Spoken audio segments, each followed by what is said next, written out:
Renungan Harian Katolik, Kamis 26 Juni 2025. Menjadi pelaku sabda. Bukan setiap orang yang berseru kepadaku, Tuhan, Tuhan, akan masuk ke dalam kerajaan surga, melainkan dia yang melakukan kehendak Bapa-Ku yang di surga. Matius bab 7 ayat 21. Saudara-saudara, pendidikan yang berhasil adalah pendidikan yang memadukan antara teori dan praktek.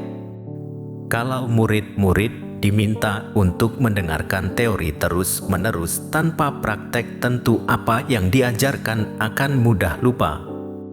Tetapi, kalau teori-teori itu dipraktekkan, mereka akan lebih mudah ingat.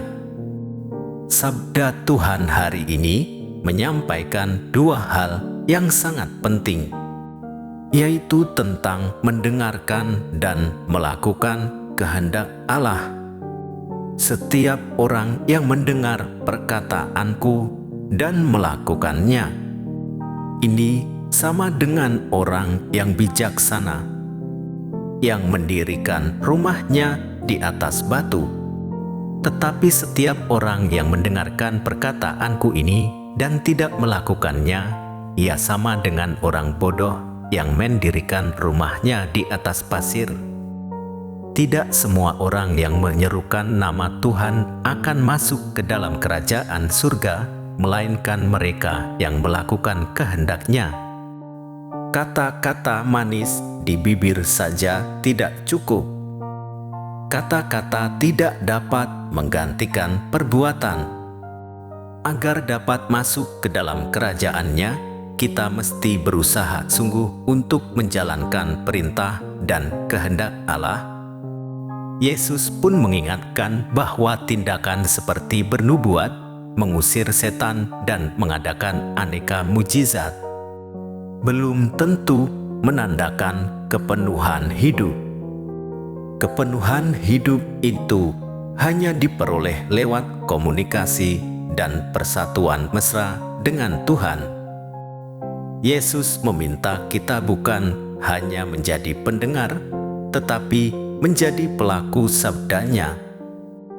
Hari ini Yesus mengatakan kepada kita bahwa bukanlah dengan mulut saja kita mengatakan Tuhan, ya Tuhan, tetapi hati kita tidak kepadanya.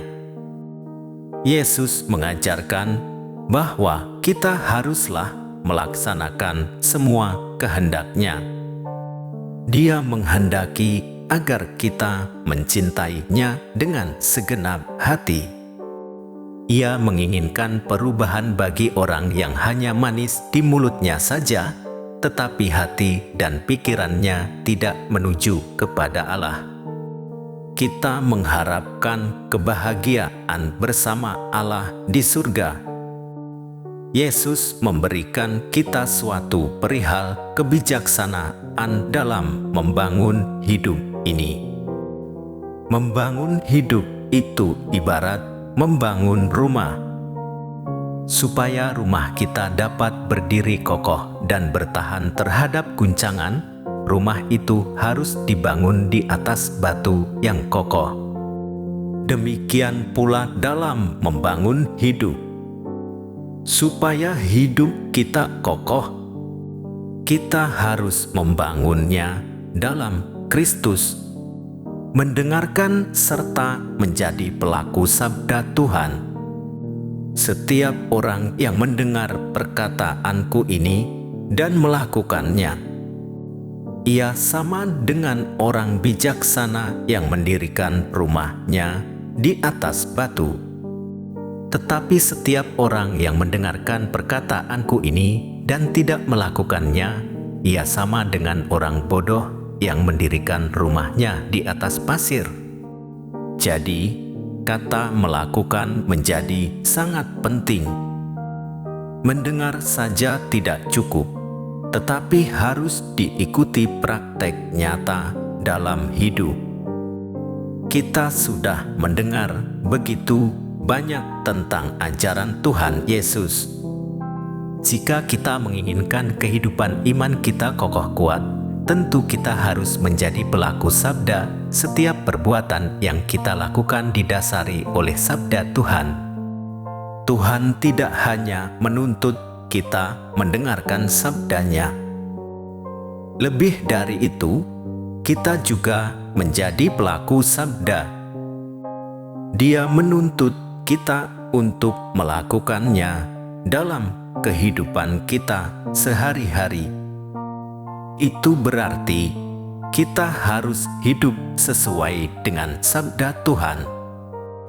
Kita membangun hidup kita dalam Kristus atau membangunnya di atas barang-barang dunia yang akan lenyap dalam waktu sesaat. Ya Tuhan, semoga kami tidak hanya menjadi pendengar sabda, tetapi menjadi pelaku sabda. Dengan demikian, iman kami akan semakin kokoh. Demikian renungan hari ini. Selamat beraktivitas.